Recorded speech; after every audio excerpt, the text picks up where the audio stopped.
Good morning, ladies and gentlemen, and welcome to the Election Compliance Audit Committee meeting.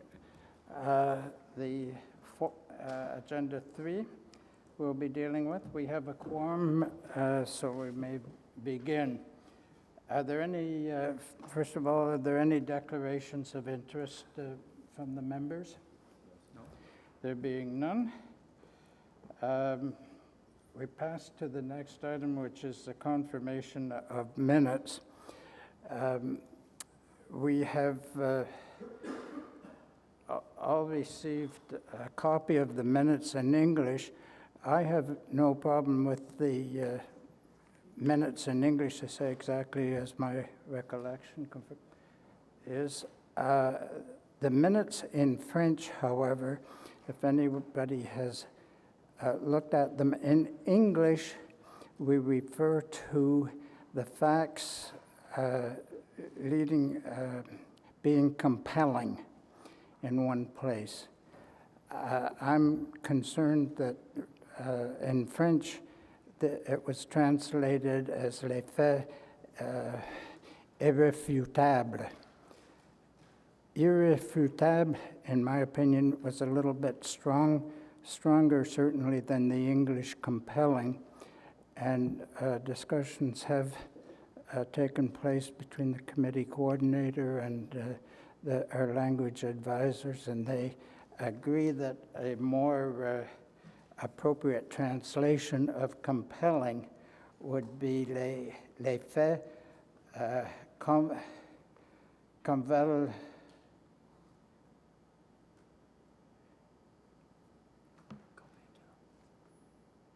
convalent.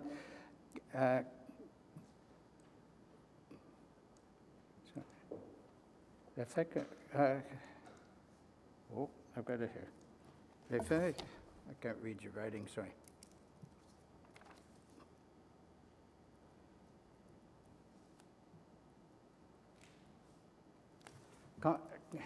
Okay. Les faits convalentants,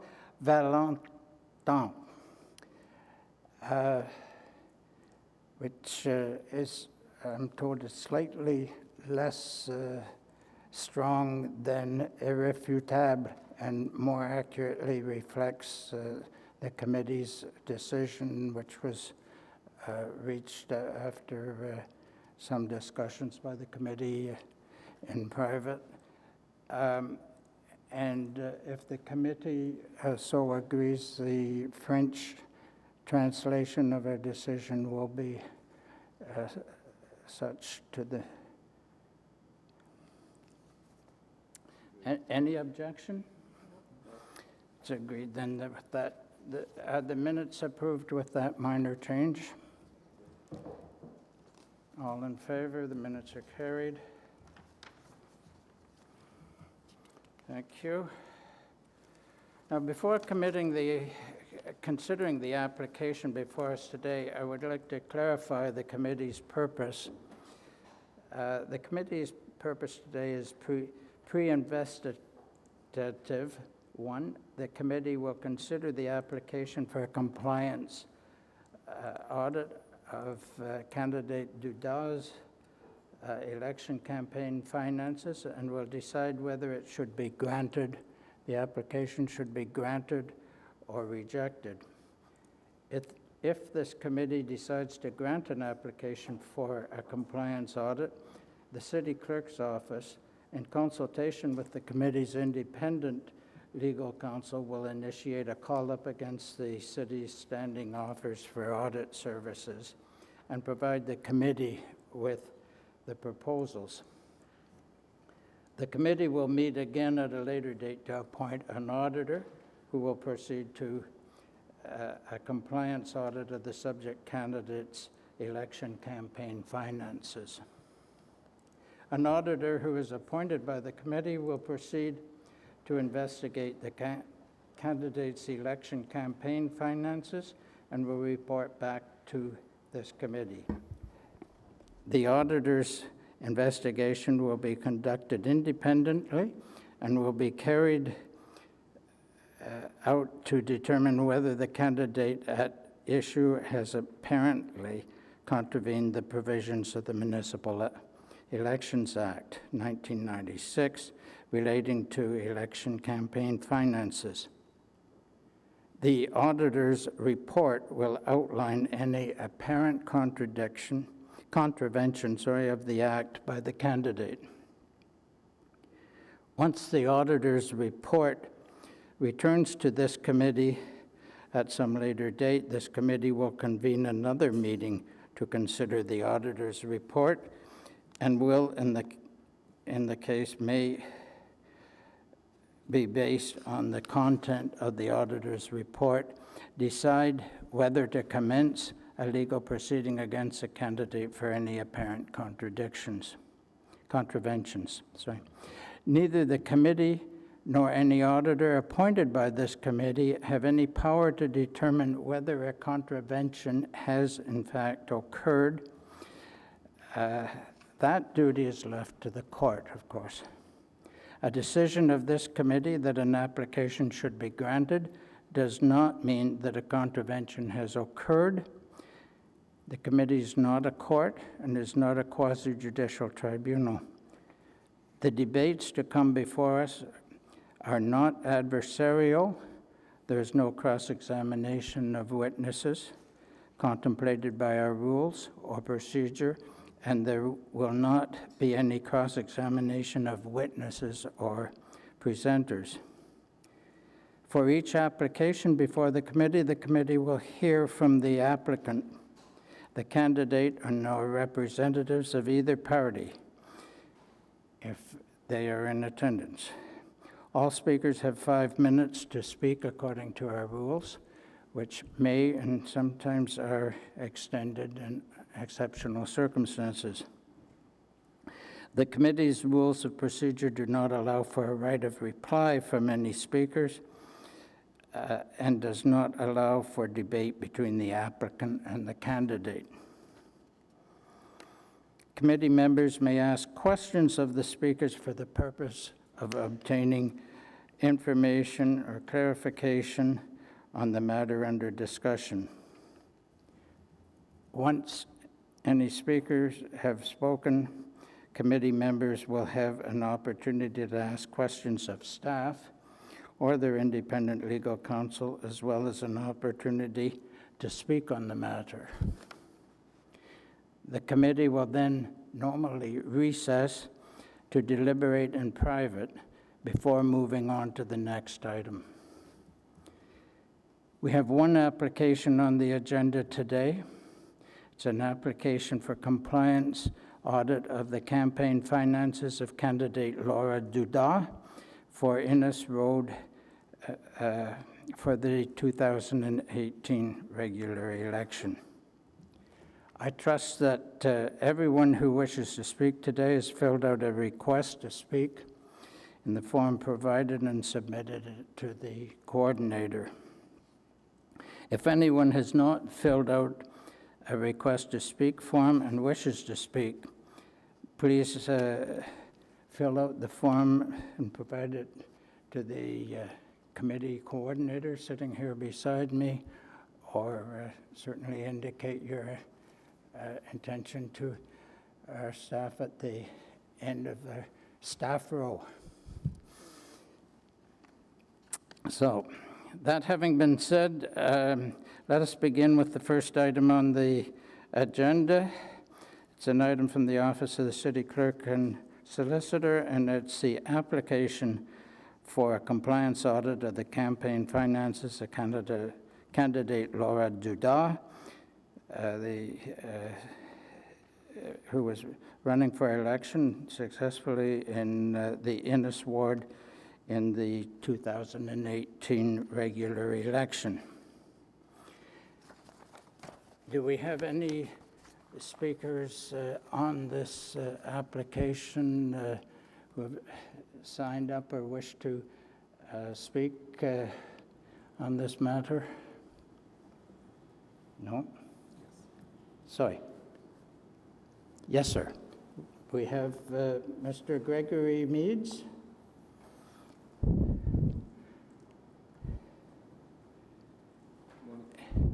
Good morning. Good morning, Mr. Chair, members of the committee. Nice to see you again.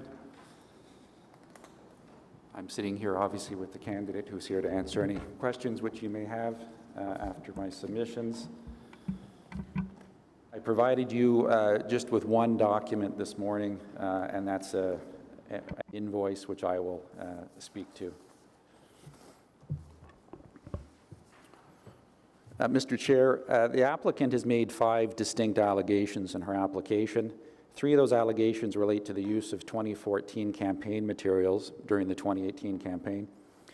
Issue number 1, reference is made to 2014 campaign signs seen in the ward on public and private property.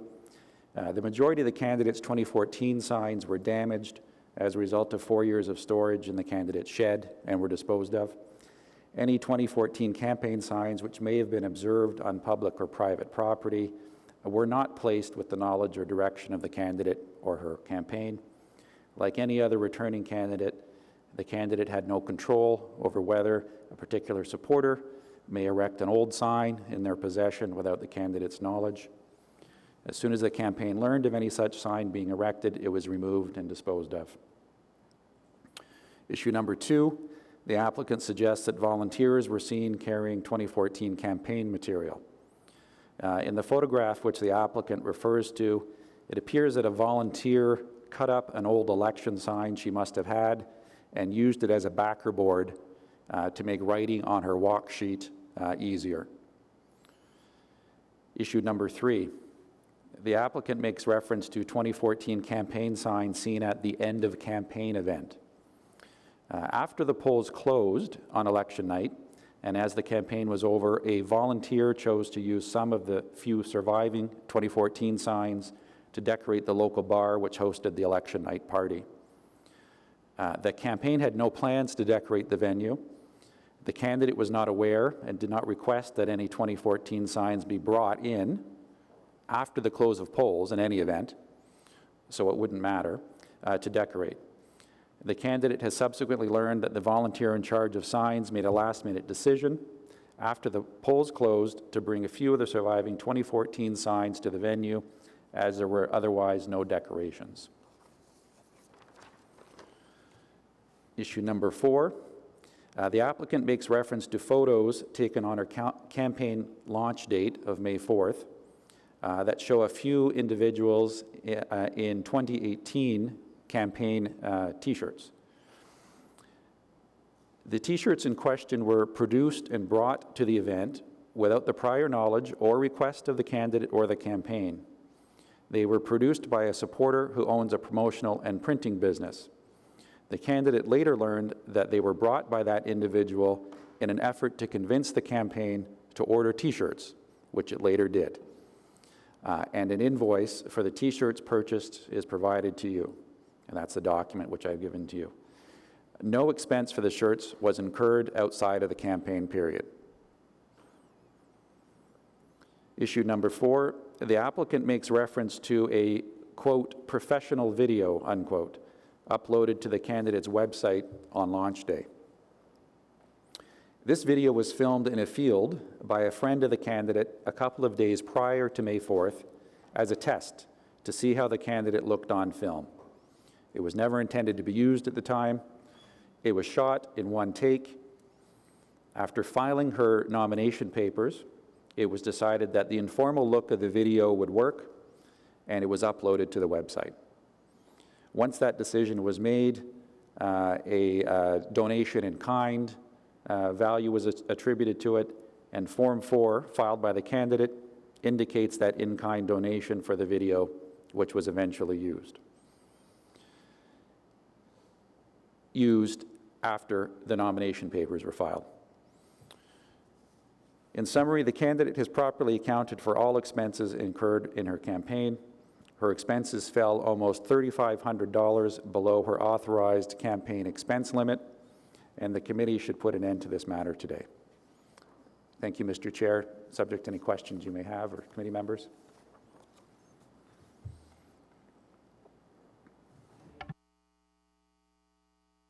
Sorry. Any questions, members of the candidate's representative. On my left, Mr. O'Callaghan. I just want to be clear what you're saying. You're saying that signs were used from the 214 campaign, but without the candidate's knowledge or approval. Yes, you may recall it's similar to the first matter I appeared before this committee this year, where a few of Councillor DeRuse's prior campaign signs were seen on public or private property. The candidate had no knowledge that this was being done. Obviously, former supporters had signs in their possession and put them up. As soon as she learned of it, she took them down. And the video was made prior to the campaign, but not used. That's right. The video was shot a few days before the nomination papers were filed, not intended to be used at that time, no contribution contemplated for that filming. Once it was determined that it was being used, and in fact, when it was uploaded after nomination papers were filed, which is appropriate, a in-kind donation value was attributed to it and reflected in her papers.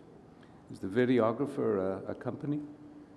To my knowledge, it's listed as a named individual. It's not a company. The donations, I don't have the name, but it's in there. It's not a company. Thank you. Thank you. I have questions. I'm looking at the application last two pictures. So both pictures shows a 2014 sign was put on the public properties. So someone put on the sign on the public properties without the knowledge of the candidate? That's correct.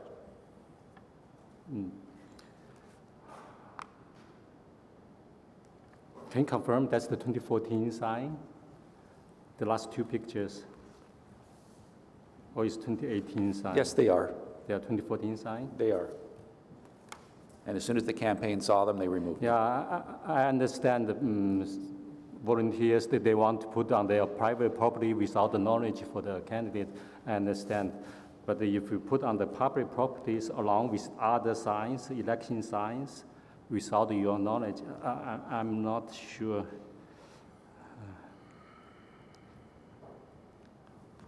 Well, that's the candidate's position. She did know about it. Mm-hmm. Okay, sure. Thank you. Thank you.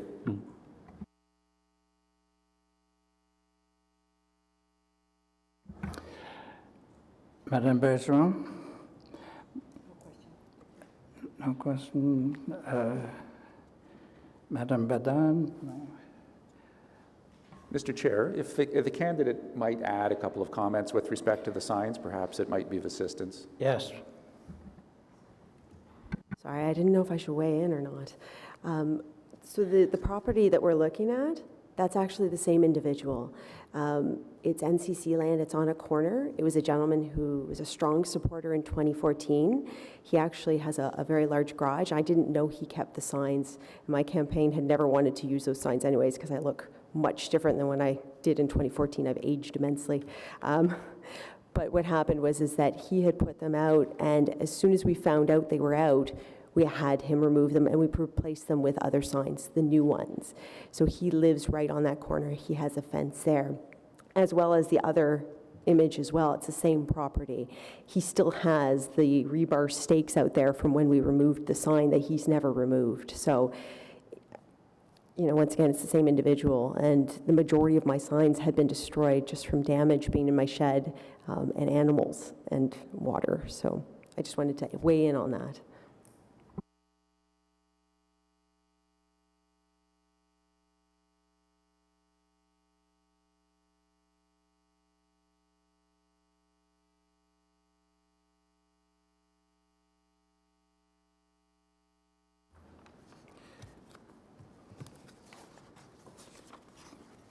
I'm sure you have the application before you.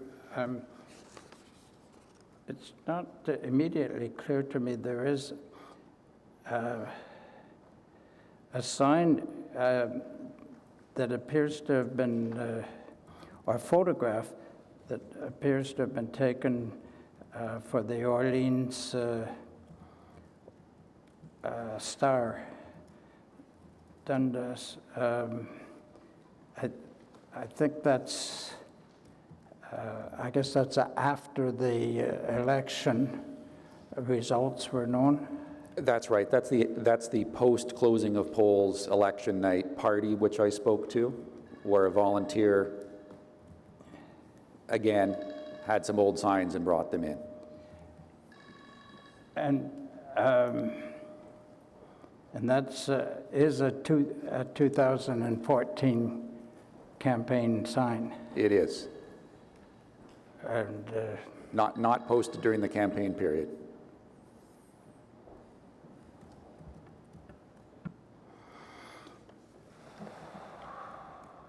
My apologies, Mr. Chair.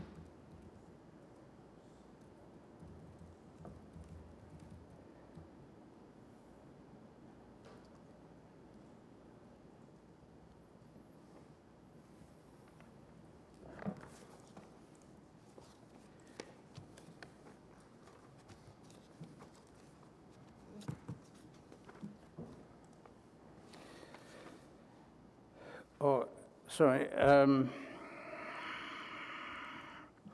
When you said the film was determined to be appropriate and used during the campaign, and then I think you, after the filing of the nomination papers, I think you indicated that it was paid for in kind? On her form, the candidate's Form 4, on page 5, Table 2, contribution in goods or services from individuals other than candidate or spouse. The last entry from Wasim Baobed, video campaign, there's a value of $800 as a contribution of that goods or service. Mr. Babay is in business as storyline productions, is that correct?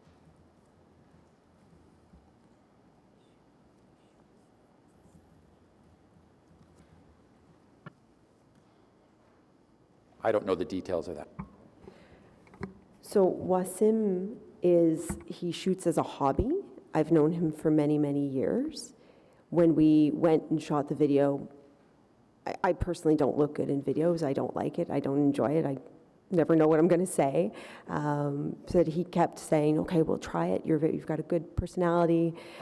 Let's just do it in a field. We'll give it a shot. So when I realized that we were going to use it after I had filed my papers, and I thought, okay, that's not awful. Didn't look too awful. I'd asked him to put a value to it. I have absolutely no clue what the true value was, but I thought that seemed appropriate because I've never hired anybody for a video before.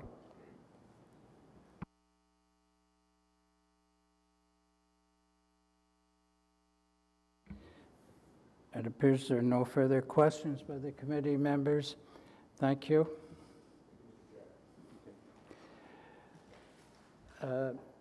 Do members wish to speak to the item or wish to go into deliberations?